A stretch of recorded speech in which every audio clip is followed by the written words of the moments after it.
The Tawny Scrawny Lion. Once there was a tawny, scrawny, hungry lion who never could get enough to eat.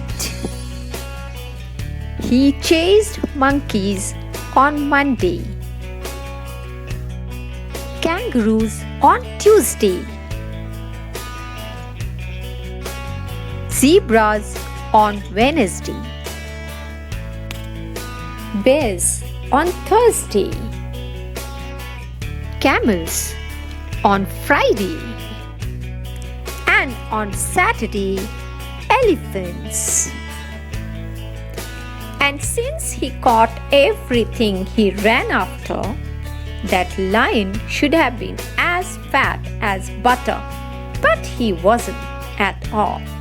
The more he ate, the scrawnier and hungrier he grew. The other animals didn't feel one bit safe. They stood at a distance and tried to talk things over with the tawny, scrawny lion. The lion grumbled, "It's all your fault for running away. If I didn't have to run for every single bite I get, I will be fat as butter and sleek as satin."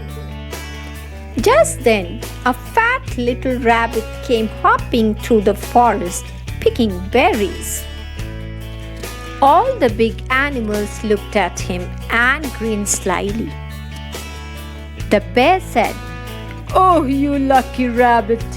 We have given you the honor of talking things over with the lion." That made the little rabbit feel very proud. "What shall I talk about?" asked the rabbit.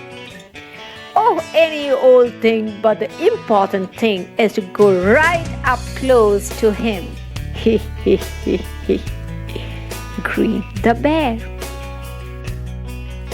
So the fat little rabbit hopped right up to the big hungry lion and counted his ribs. "You look too scrawny to talk things over just now. So how about supper at my house first?"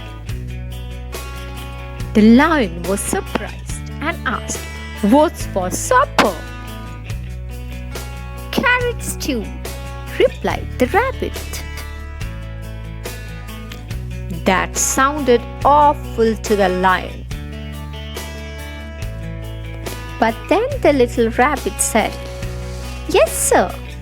My 5 fat sisters and my 4 fat brothers are making a delicious carrot stew right now." "Wow! So what are we waiting for?" said the lion. And the lion went hopping away with the little rabbit, thinking of 10 fat rabbits and looking just as jolly as you please. All the big animals grinned. "Well, that should take care of Tawny Scrawny for today." They laughed. Before long, the lion began to wonder if they would ever get to the rabbit's house. The fat little rabbit kept stopping to pick herbs and mushrooms. Then he stopped at the river. "I want to catch a few fish for the stew," said the rabbit. That was almost too much for the hungry lion. For a moment he thought he would have to eat that one little rabbit then and there. But he kept saying, 5 fat sisters and 4 fat brothers, over and over to himself.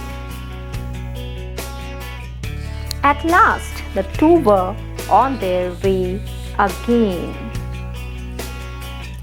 "Here we are," said the rabbit,